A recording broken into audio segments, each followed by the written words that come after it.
You'll be great, even with black guys. Yeah, don't want to cover Stacey. I know, right? Well, I'll stand on the edge. I like living on the edge. Wow, look at the edge. Just kidding. Don't live too close to the edge. OSHA, this is safety. It's a safety conference. Don't get to the edge, Caitlin. Okay. Okay. Are you going first? I forgot. No, I'm going first. Okay. Welcome, everyone, to the final session of the Zero Fatality Safety Summit 2025. We made it! And we're still alive. Past 2 days, all of us have had awesome experiences in these sessions. Thank you to those speakers. Thank you to you for being present and enjoying those conversations and networking and learning all the things to take back to your agencies. I am most excited about this final session, where we're honored to hear from a special panel of individuals whose lives have been affected by violent crashes. And their stories are a sobering reminder that the lasting consequences of roadway decisions, let's say that. And they will bravely share their experiences. So please join us in welcoming our panel.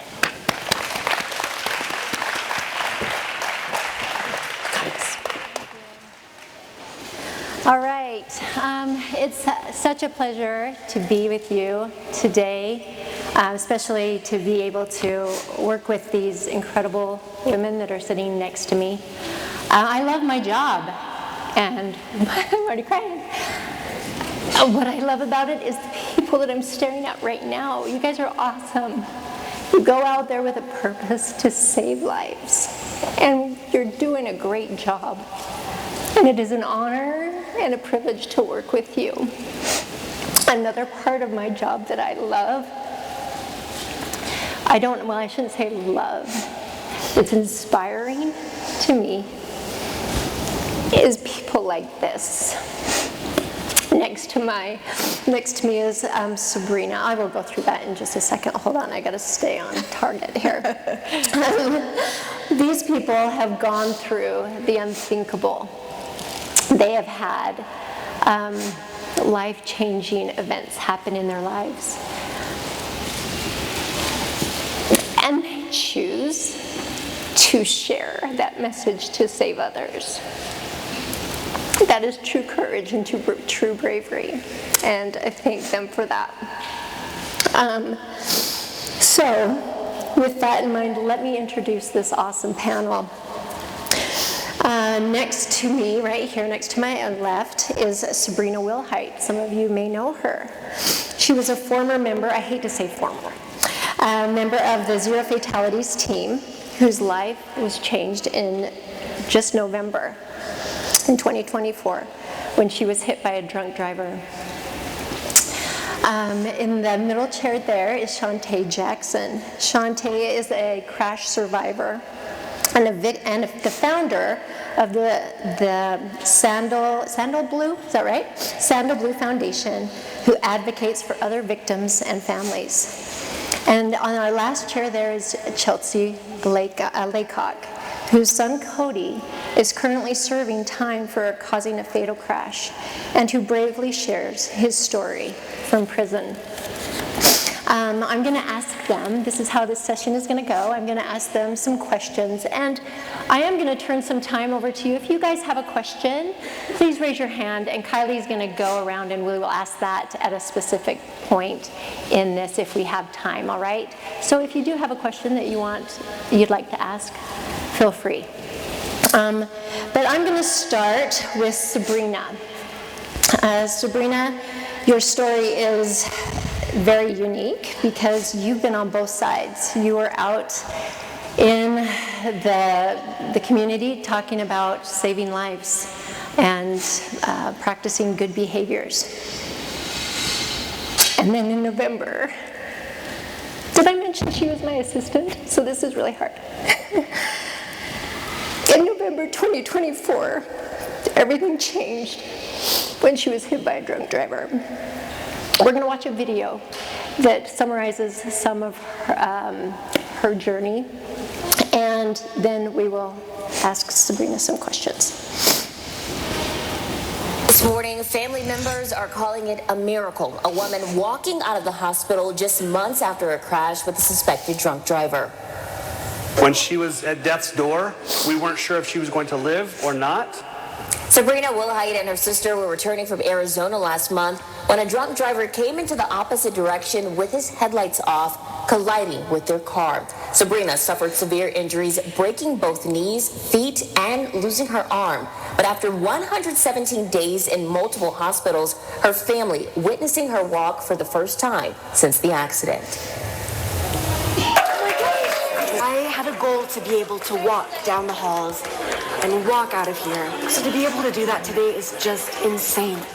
Sabrina's family praising her amazing attitude and how happy and excited she is for the future. Oh, that's great to see her recover there. Watching that, we see the trauma, but we also know there has been and continues to be a long journey. Is there anything else you would like to share with us that wasn't part of this video? I love this video because it shows towards the end of my journey, kind of getting back to walking, getting back to what my new normal is. But I think what the video doesn't show is just how much of an impact this crash had early on in my recovery. Like that video mentioned, I broke both knees, both ankles, a toe, a foot, a heel, some ribs. I had lots of internal bleeding, multiple compound fractures in both of my arms, my elbow. I, of course, lost this arm. And in just a second, everything changed. I couldn't breathe by myself, talk. I couldn't move a single part of my body for months. And I just had never realized before really what an impact this can have just so quickly. And it changed not only, of course, mine and my sister's life, but all of the lives of our family and friends. And it just really changes everybody's perspective. Yeah, absolutely. Yeah, I know it did for us, that is for sure. I'm glad you can keep it together, and I cannot, but it's all right. Our next panelist is Shantae Jackson, and she brings a deeply personal story. She and her family were driving when their vehicle was hit, critically injuring her own family and best friend. Since then, she has turned her pain into purpose, advocating for crash victims through the Sandal Blue Foundation. Let's watch a clip on Shantae's story. Now, as we come to the end of those 100 deadliest days, a time period between Memorial Day and Labor Day where traffic fatalities typically double on Utah roads, UDOT and the Department of Public Safety sharing this year's statistics and stories on this road to zero fatalities. News specialist Kara Bracken joins us live. And Kara, we understand that these numbers are a sobering reminder that we have got to stay safe. Anything we should be worried about before we go in? Hey, good morning. Hello to you, not good morning, but we're joining you live now from the Shields parking lot. Earlier, we got to speak with the Jackson family. They were on the road last year in July. They were traveling to go to a backpacking trip. When on their way, a car hit them head on. That, of course, ended their trip, and this is something that they're carrying with them even today. The crash was July 14th. This time last year, the Jackson family were in a very different place in the early days of recovery. As dad, mom, their oldest boys, and a friend were riding together, heading to Wyoming for a backpacking trip to celebrate their son's good grades, when on their way, a westbound car traveling the opposite way at freeway speeds tried to pass a semi, instead hitting the Jackson's vehicle head on. My memory starts on July 27th. Owen, instantly unconscious, had a seizure, suffered a severe traumatic brain injury, and was in a medically induced coma for 9 days. His twin brother Cameron remembers a lot more. Seeing the car coming towards us, I remember seeing my dad slam on the brakes, and then I remember my mom screaming, and that's when I realized we got in a car crash, and this is real. Dad and mom also suffered major injuries, their van even catching on fire twice. Despite all that, they are here. Not the case for 206 people who this year... All right. So I remember the pictures of your crash. She was doing a press event with us, and it was just crazy. What do you remember most vividly about that day of that crash? The vivid things are the things that we like to forget, right? Those are the things that our brain has the most hard time with. The most vivid thing that I remember, and I will give a trigger warning for this, is After the impact, we all blacked out, and I didn't know what was going on. I didn't know where we were. I had no idea of what was happening. And I started to look around to get my bearings, and when I glanced over my shoulder is when I saw Owen, my 14-year-old son, convulsing from head to toe, and he had blood covering his face. And his twin brother Cameron was just holding him with these eyes of like, I don't know what's happening, Mom. And that image is very vivid, and I changed my glance from there next to me where my husband was sitting with his arms lifeless over the airbag. And that by far is the most vivid picture that haunts me every day. I remember too, you mentioned that you actually came to at one point and you were helping, right? I was. Yeah, that's amazing. That's amazing. We'll talk more about that. Okay, Chelsea. So we're going to take a shift to a story that brings a different perspective, but equally heartbreaking. A heartbreaking perspective. Chelsea Laycock is here today as a mother whose son Cody made a choice behind the wheel that ended in tragedy. Cody is currently in prison, and he's chosen to speak out and take responsibility for what happened. This next video features Cody, his voice and his story. My name is Cody Laycock. I'm currently serving time at the Central Utah Correctional Facility in Gunnison, Utah. I was charged with 2 counts of manslaughter and a count of negligently operating a vehicle resulting in serious bodily injury, all third-degree felonies, so I'm serving them all together, and each is 0 to 5 years. One of my cousins I hadn't seen in a while saw me, and we started chatting, and he saw the type of car that I was driving at the time. He wanted to go for a ride in it. It was a nice sports car. It was an Audi TT RS is the model, and it was fast. I remember I was turning left and coming up on a corner, and my thought was, oh, this would be a great place to show how great the car handles. And so I stomped on the throttle, went into the turn, and started entering a drift, which I was used to. I've had a lot of track time in the car. I overcorrected and slid into oncoming traffic and ended up hitting a vehicle head on. The second that I decided to drive the way I did and hit and killed those 2 women and permanently injured that third one is where my life changed. I lost everything. People make bad decisions behind the wheel because they don't realize the consequences of their actions. I didn't, and here I am. I know when we went to visit Cody, he was 100% taking responsibility for that crash, and so he was so sorrowful for the women who passed. But Chelsea, thank you so much for being his voice here today. And we understand that you have a letter written by Cody. Can you share that letter? Yes. I talked to him about being invited to come and speak with you today. I asked him if there was anything that, if he could be here, that he would choose to share with all of you in hopes that it might make a difference. So he's been working on this. So he's hoping that the words will touch her hearts and that maybe we can create some good changes. I want to thank Zero Fatalities for giving me the opportunity to share our story here today.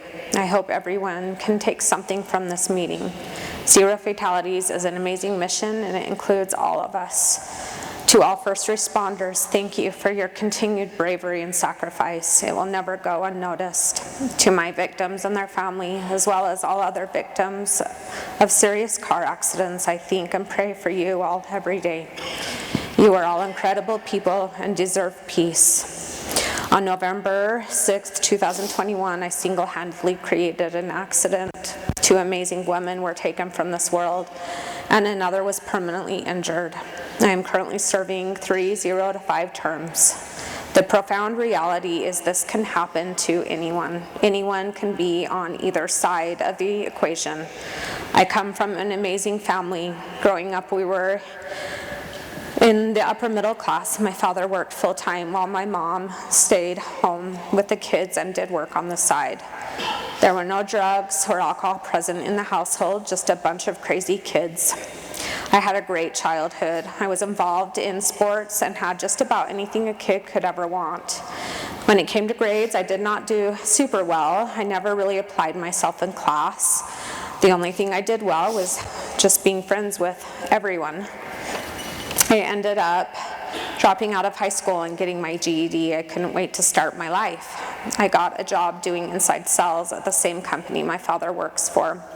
I was doing extremely well for myself. I fell into a career where I could retire in my 40s. Life was panning out perfectly. When the accident occurred, I knew then and there it was entirely my fault. I had driven in a very immature and unsafe manner. I took full blame at the scene of the accident. The only explanation I had was I was driving stupid. It sounds really silly, maybe even a phrase a child would tell their parents. Don't drive stupid. That is my message to everyone. Let me explain what I mean. The S in stupid stands for speed. In most fatal accidents, speed is a factor. It was speeding that caused me to lose control of my vehicle. If you are speeding, you are driving stupid. T stands for tiredness. Some experts even argue drowsy driving is equal to, if not more dangerous than drunk driving. If you are tired, please stay off the roads. U is for upset. There has been an increase in road rage cases in Utah, some becoming fatal. No amount of anger is worth someone's life. P is for plan. Where are you driving to? Is it a long distance? Is it a short distance? Is there traffic? What are the road conditions? If we plan our routes ahead of time, we can do more, we can be more attentive on the roads. I is for impairment. Never get behind the wheel if you've taken anything to cause impairment. Being sober is the only way to be behind the wheel. Be mindful of everything you take into your body. D is for distracted. Every single person who has driven an automobile can take accountability for being distracted at least once. All it takes is a couple of seconds. A good friend of mine went to change the music on his phone, and 2 seconds later, he rear-ended a semi. Thankfully, he was not injured. Do any of these, can you check any of these letters? I would bet most of us could check at least one of them. See what you can improve. We all share the roads. It literally takes every single one of us if we ever want to reach the goal of 0 fatalities. Life is an amazing gift. Don't be the reason someone loses that gift. Thank you. That was amazing. Don't drive stupid. I love that program. Chelsea, as a mother, tell us in your words, what did accountability look like for Cody? And how did you support him through that process? From the moment that the accident occurred, he took responsibility. He knew what he did was wrong. And he was able to go in and speak with the police and just be completely honest and open and admit like what he did was wrong. He took accountability. He knew that he needed to serve time behind bars. He knew that he needed consequences because of his actions that took 2 people's lives from them and injured another. So from day one, he just went in to be honest, and to the point where the attorney was like, why did you tell the police everything? I don't know how to defend you. And he said, because I'm an honest person and I needed to be honest, and he's like, I do deserve the penalties given to me.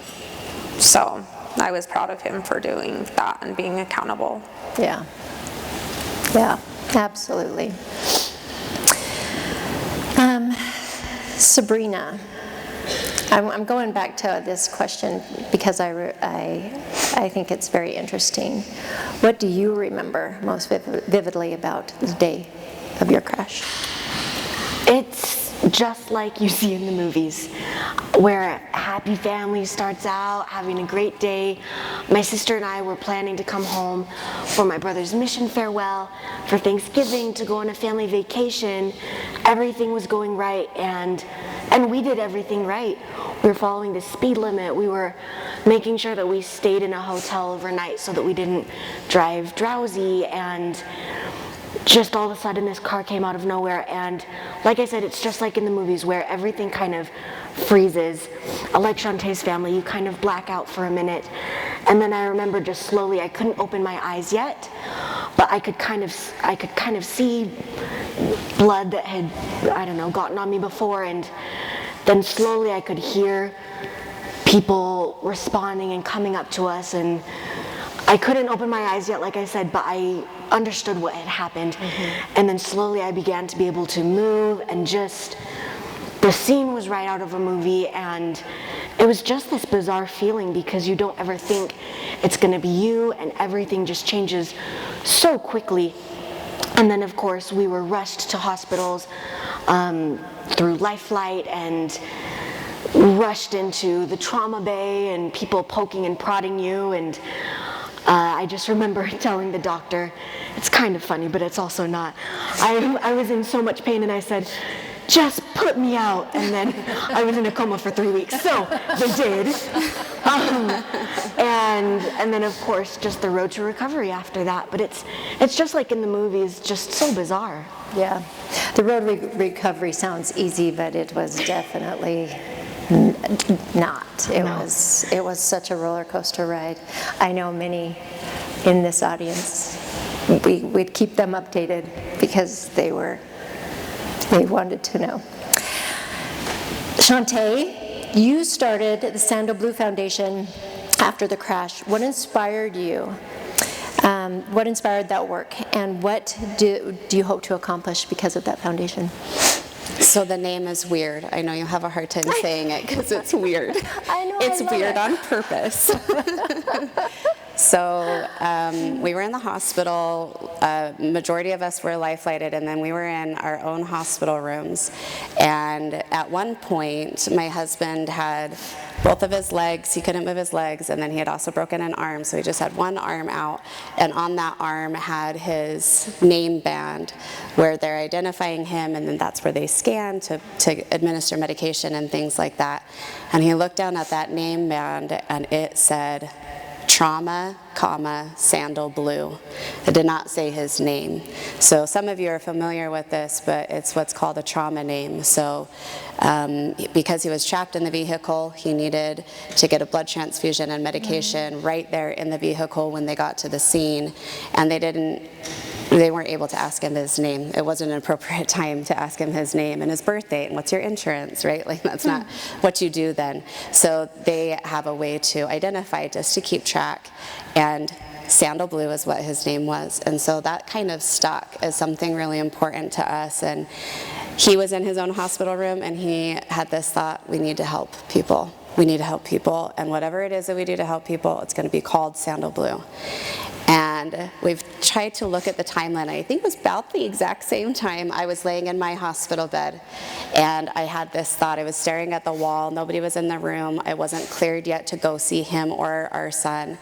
And I just thought, this is really dark. It's really, really heavy. And if we can do something for one single person, we really want to, and I know that we are able at some point to have the capability to do that. And we didn't know that until about 3 months later, maybe even 4, we were driving to one of his appointments, and I said, by the way, I had this random thought in the hospital, and he said he did too. And from there we were like, oh, we better take this serious. Let's do something with it. And as far as what we hope to accomplish, we just hope to help one person, whoever that is. And then after that, we hope to help one more person. And we just want everybody to not feel alone and recognize that whatever the situation is, that we're in it together and we understand what it feels like, and to be able to help people along the way. What a great work. So if any of you know how to help her move this foundation along, let's help her, because what a great work she is doing. And if you were able to talk with her at the booth, you will know what a great, just kindest person she is too. So Thank you. yeah, so thank you. Thank you for your inspired work. Chelsea, let's see. I actually, where's my other question? Just a minute. Oh, here it is. How did your experience affect your family, your community, and your everyday life? This is a tricky one. Sometimes I feel really bad talking about my story when there's like another side to this, and that's the victims and their families and every person, every connection that they have with someone that it's impacted. So sometimes I feel guilty, like I don't want it to seem like poor me, poor us, you know. But it obviously has impacted us, you know, greatly. As a mom, you know, to get the phone call that your son's been in a serious accident, that was a hard one. It was more difficult for me when I found out that it wasn't just him getting into an accident on his own, that there was another vehicle of women that he had hit.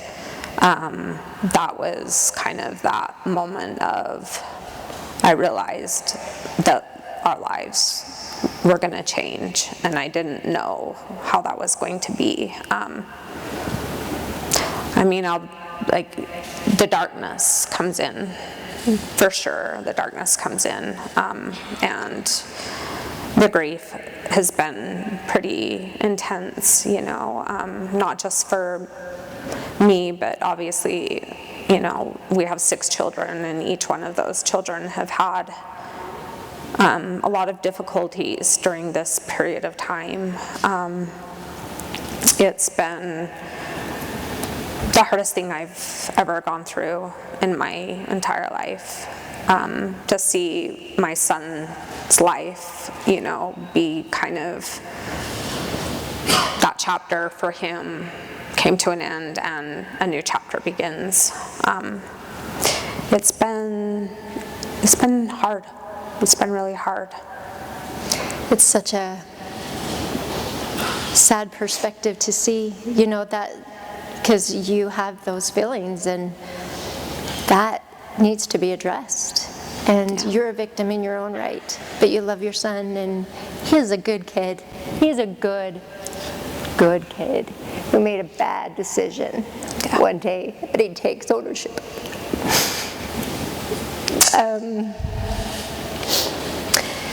Sabrina, I'm going to ask you that same question. How did your experience affect your family, your community, and your everyday life? In every single way. It's kind of weird to be a 25-year-old that couldn't feed herself, that can't, you know, walk comfortably.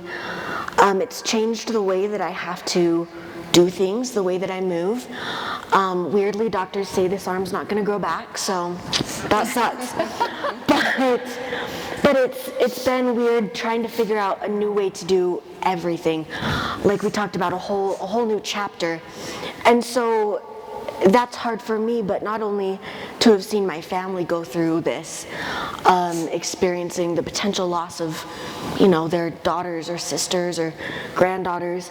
It's affected everybody in my life in good and bad ways. And it's a great reminder, but it's hard to go through. It's a hard message to kind of take in and share. And it's changed everything about the way that we're living our lives right now. But we just hope that something good can come from it. Yeah.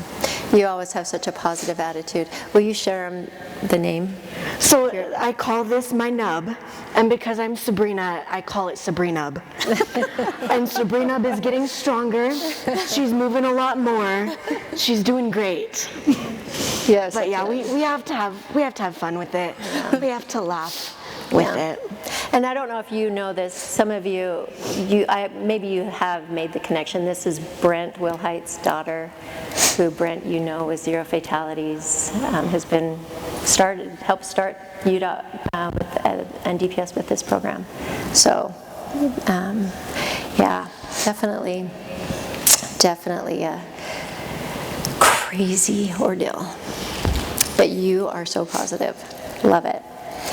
All right, Shantae, if you could speak directly to drivers today, what would you want them to hear? How long do we have? I really, really loved that message. And I currently have 3 teenage boys, and every time they leave the house, I say to them, use your whole brain. And if I could give one message to drivers, that's what it would be. Just use your whole brain. The logical parts, the emotional parts, the awake parts, just use your whole brain. Awesome. Use your brain. Chelsea, same question. If you could speak directly to drivers today, what would you want them to hear? Take driving seriously. It really, I have teenage drivers as well, and every, day that they leave and go to school, the first thing out of my mouth is make sure to drive safe and please do not speed. It's one of those things that, it scares me, quite honestly. There's so many accidents. I would say, turn off your devices, turn the music down, try to focus on the road, just be mindful of other people on the road. You're not the only person on the road, and the choices that you make, they don't just impact you, they impact every single person, and especially, if you are in an accident with one of them, it can change their life forever. You don't want that. Absolutely. Well said. Sabrina, what would you tell drivers today? I know what you told drivers. I know what you've said. I've told drivers on the other lots side of things. it, right? On the other side, now what would you say? Would it change? Yeah. I think just my conviction has changed in the message that I share, and I think what I would want to tell to drivers with so much more conviction now being on this side is when you took your learner's permit test or your driver's test, when you were studying the handbook and when you signed up to get a driver's license, you promised the state of Utah, you promised the other people on the road that you would obey the rules. You learned the rules, you know the rules, and you agreed that when you get on the road that you're going to follow those rules and stay in this social construct that we've designed. And you promised that to me, you promised that to other drivers. So keep your promise. I think having a license is a privilege, it's not a right. And you have to earn it, and you have to, like we all said, just be responsible and keep your promise to drive safe. Right. Keep earning it, right? Keep earning it. Keep earning that privilege. Absolutely. All right. I am going to, anybody have questions for our panelists? I would love to hear. I have many, but I want to hear from you. Do you have anything that you would like to ask? We have exceptional women up here. Crickets. I know, crickets. Crickets. We can bring the band back. Let's do that. They were awesome. Okay, you guys keep thinking.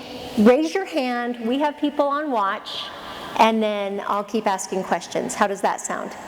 Okay? I have 10 minutes left, right? I told my timekeeper. Thanks. In your opinion, let's see, where did I stop? Shantae, in your opinion, what is the single most impactful action a traffic safety individual can take to improve road safety? Wow, that's a good one. Meaning all of these lovely people looking at me, what can they do? Yes. However you want to take that question, that's perfect. I'm lucky enough, I get to be a speaker, and so a lot of times people will bring me in to talk to your teams, and it's really amazing for me to watch and talk to you and to hear the passion that you have.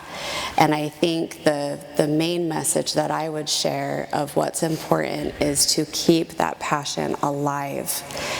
You are in an industry that is very challenging. And we are not blind to the fact that what we are sharing with you, you experience every day. And we are grateful for that. We're very, very grateful for you doing what you do. And get the sleep you need. Spend some time with your family. And keep that passion that you have, why you got into this industry in the first place.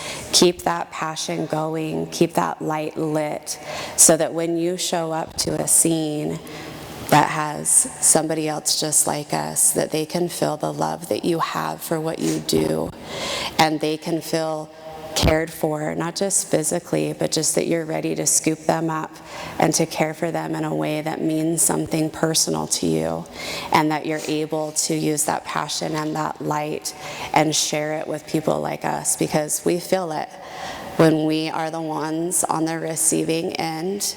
We feel the care that you have for putting in the hours that you do and the trauma that you're exposed to. We feel that and we know it. So keep that light going, because it helps us and so many others. That's awesome. Sabrina, can you share your experience about the first responders? Absolutely. Who arrived? I'm so grateful for the whole team of people that know how to handle these difficult and traumatizing situations. And I remember there were a lot of roadblocks and obstacles in getting Jess and I to the hospital. The first responders were so kind and calm and collected, and they were so good at helping Jess and I to stay calm. Jess was in a lot of pain, and she was trying to get out of the car and trying to move, and they were also kind about making sure we stayed put until they were able to safely get us out. They had to use the jaws of life to get me out of the car after Jess was sent in an ambulance to the hospital, and they had to use the jaws of life a few different times to try to get me out. After that, they tried to pull me out of the car, and unfortunately, my legs were so mangled in the dashboard that they would try to pull me and the dashboard would come with me, and they tried to pull the dashboard and then I came with it. So it took a large team of responders to get me out of the car. Once we did, they went to put me in the Life Flight helicopter, and the gurney that they had was too big and it didn't fit. So then they had another hurdle to jump through to get me in the Life Flight helicopter.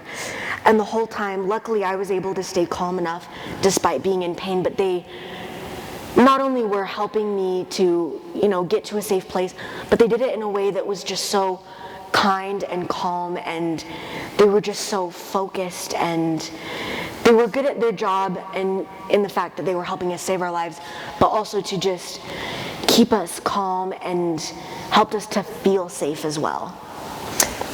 Will you share the miraculous first on scene? First on scene, yeah. So there was a car that was just a little bit in front of us, and they had actually passed us to go a little faster. And because they had just passed us, they were aware that we were right behind them, and the car that hit me almost hit them. Fortunately, and like you said, miraculously, they were both former law enforcement in that car. So once they saw the crash, they quickly pulled over, and the husband turned to the wife and said, "Expect the worst and run, just go." And they quickly ran to the side. The husband came to my side, the wife to my sister's side, and they knew exactly what to do because this was something they had been trained in. The husband had this special tool that he was able to cut my seatbelt that was choking me and cut our airbags so that we could see and breathe. And we were in the middle of nowhere, so it did take a while for first responders to get there. But the fact that we had people on the scene that had been trained in what to do was crucial to us surviving this crash. Yeah. I loved that those retired law enforcement were there to help. That's amazing to me. Last question, because you all did not help me. Oh, there's a question. There is a question. Oh, we have a question? Run, Kylie, run. We've all caught the vision, I think. Yeah. That's why we're here. Yep. What can we do as educators and safety professionals to help expand that vision? Your thoughts on that?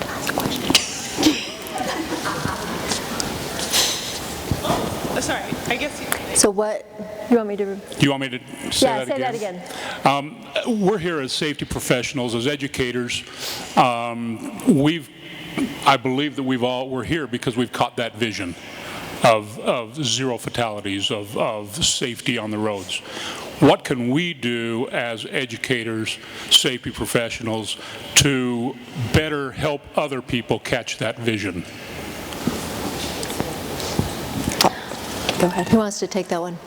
I think one of the most important things is just to keep educating people, keep spreading awareness, keep sharing stories, because hopefully some of those stories can touch other people's hearts and that it can impact them enough that they can remember those things.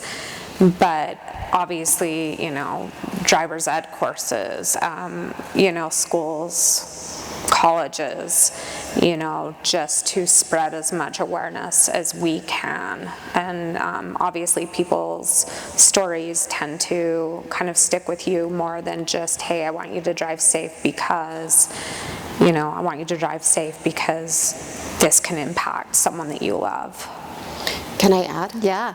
I just want to add, I was thinking the same thing, and along those lines, I feel like the reason stories make a difference is because it taps into people's why. And everybody here has a different why. A lot of times our why goes back to what we care about the most, and a lot of times that's family. However, our why is so drastically different. And so if we can expose more people to real stories and real emotion, this is not easy for us to do. And so if we can expose more people to opportunities of this is why, right? Like you don't want to be in prison, and that can be a why for somebody. Or you don't want to cause an accident that puts a kid in the hospital for a long time, or you don't want to cause an accident that causes harm that you'll deal with forever. If we can tap into why by sharing stories, I feel like that alone taps into our human side, and that makes a huge difference. With that one thing, when I was working for Zero Fatalities, I got to go to different counties and give presentations on what Zero Fatalities was and what we do. And the first slide of that presentation was just a picture of my happy, smiling family. And when I shared what Zero Fatalities means, I showed that picture because, like you said, that is my why. And when I look at my family and friends and my loved ones, I don't want any of them to be a fatality. That's why our goal is zero fatalities, because nobody wants their loved ones to go through this, to be, permanently hurt, to go to prison, to have lifelong problems or traumas. And so I think helping people to make, like you said, an emotional and a personal connection to their why, to their purpose of zero fatalities, incorporating their family, their friends, and other loved ones, is going to help people to really take it more personally. Unfortunately, we take it very personally because we were involved, but I don't think you have to be in our position to understand and take personally the magnitude of what these crashes can have on your family, friends, and other loved ones. Yeah. And I will add to that, just be passionate about what you're doing. Just like Shantae said, she felt the love, the care that was given, and that, just that purpose, that passion, they felt that. And I just want to reiterate, Zero Fatalities has free resources for you all. This is not a program that's just a UDOT DPS program that we go out. This is your program. Use it. We have their videos. We have their stories. Use them in your daily talk. Be the person that's following the rules and tell people why it's so important and share these stories. Because what is hard? is working with families that don't deserve to go through things like this. These choices behind the wheel are 100% preventable. And you are that army to get out there. If you have ideas, bring them to us. We have an incredible outreach team that goes statewide. All our resources are free. We want to be part of you. And we want, just like you, to save lives.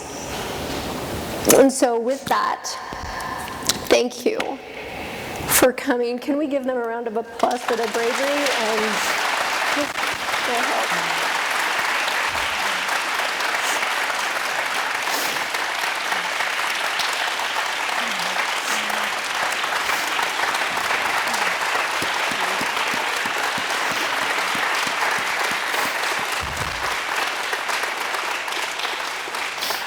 And with that, I have my napkins. And you're not laughing. Oh, my makeup's still on. Thank you, Sabrina and Shantae and Chelsea. I'm not working though. I'm not working. Oh, I am working. I'm working hard at, but thank you all for your stories and sharing and just giving us that renewed drive to just go and make a difference. I know I feel it, so thank you. Thank you very much. We all have a reason for zero, and that reminds us of that reason, so we appreciate you all very much. So, and I just love your positivity. Oh, you're so sweet, Sabrina. But thank you all for sharing. Here, just stand close to me. Cuddle. Here I am. I wanted to cuddle. Okay. Okay. Wow. Thank you, panel. You're so awesome. You're so great to come share your story. Thank you, Stacy, for guiding the discussion. You all are awesome. To close, we'll be honored to hear from some final remarks from the Utah Department of Public Safety's Colonel Michael Rapich, and we'll turn the time over to him. Come on up, sir.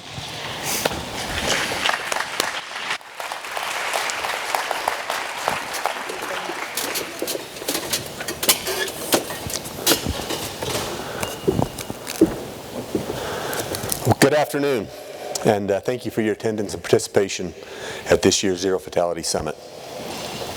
We absolutely value your time. We understand the sacrifices that are made, the schedules that are adjusted, the things that are put aside so that you could be here today, because you feel that strongly about the mission of Zero Fatalities.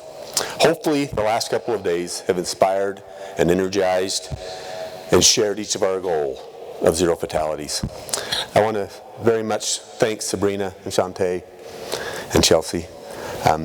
Thank you for being here. We try so hard to quantify and put metrics and put measurements and try to just put the scope on what is being accomplished with Zero Fatalities effort and where we fall short on that. We never, ever, ever will quantify the real effect that only a victim can understand.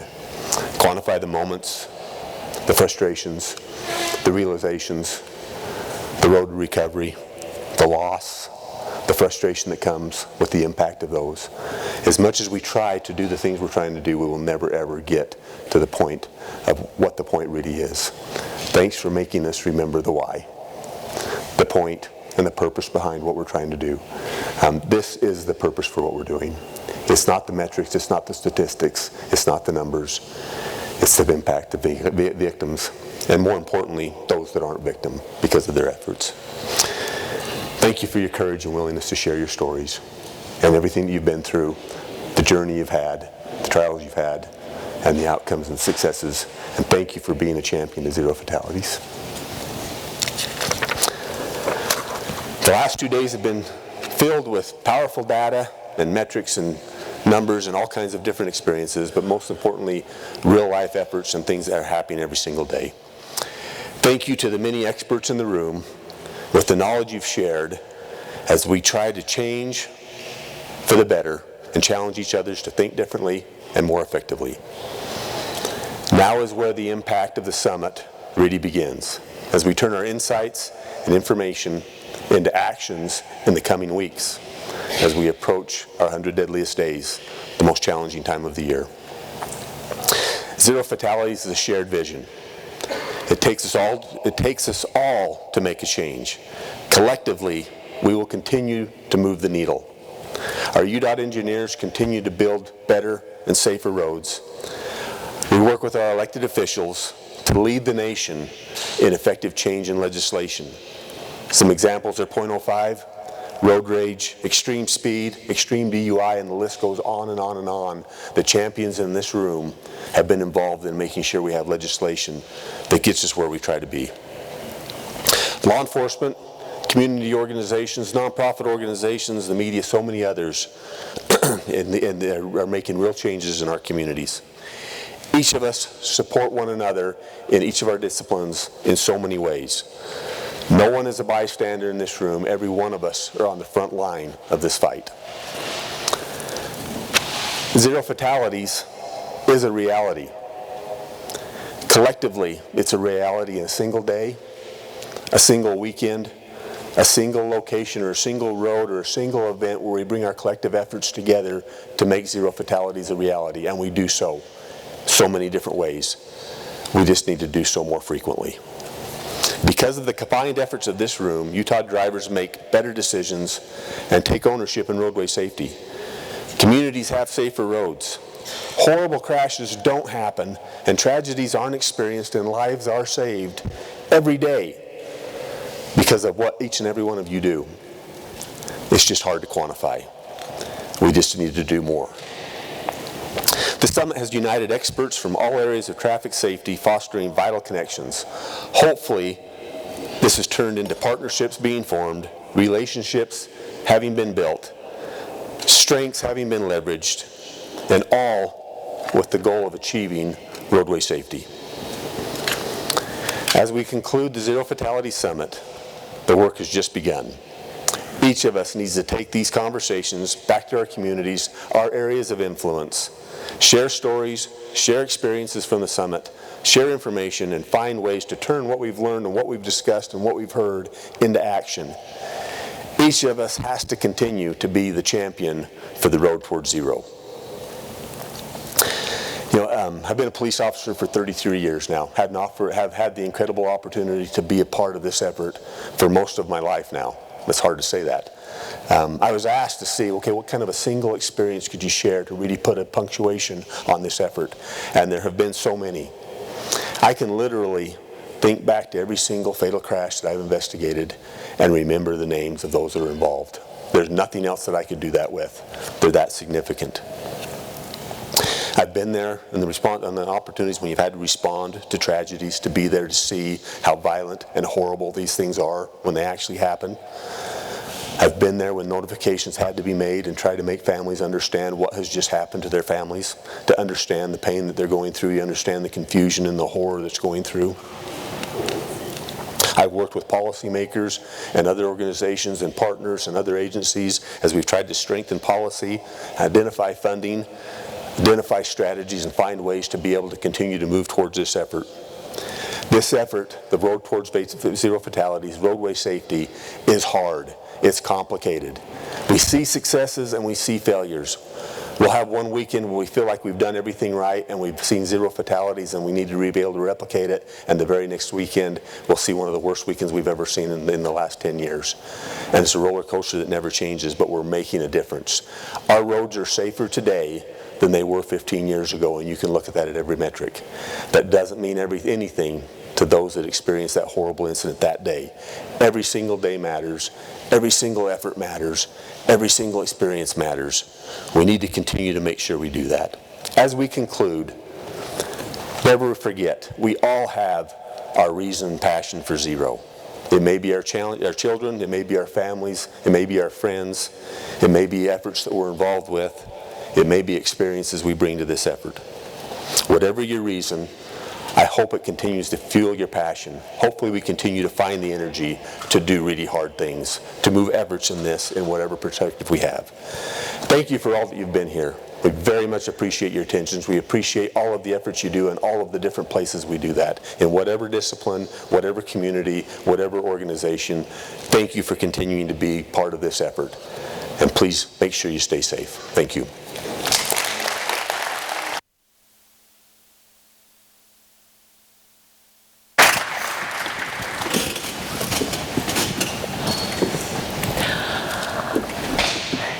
again, Colonel.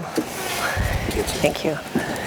Okay, we'll invite our panelists to either stay or leave or wait for a prize or whatever you'd like.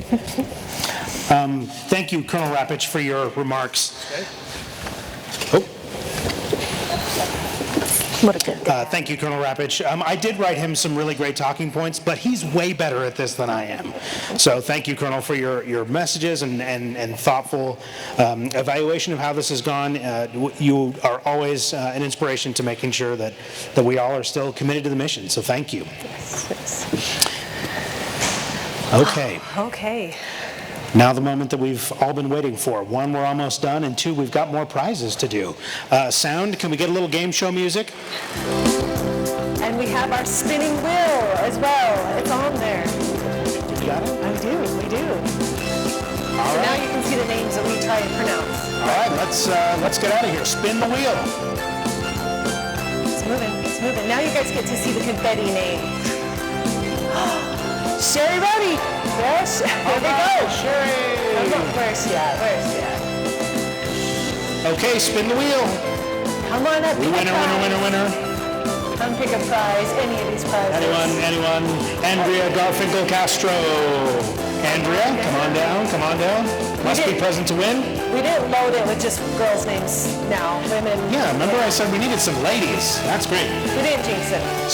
Oh, there's Craig Swenson. Craig Swenson, come on up. Craig, I knew you could do it. Great job. Come grab something. Next we have... Shannon Thomas. Come on up, Shannon. We really did jinx it, didn't we? We did. Now, you know the more times you fill out the form, the more opportunities you have. So, next one, Okay. Mandy Webb. Mandy Webb. All Come on right. down, Mandy. Yeah, Mandy. Great. Spin the wheel.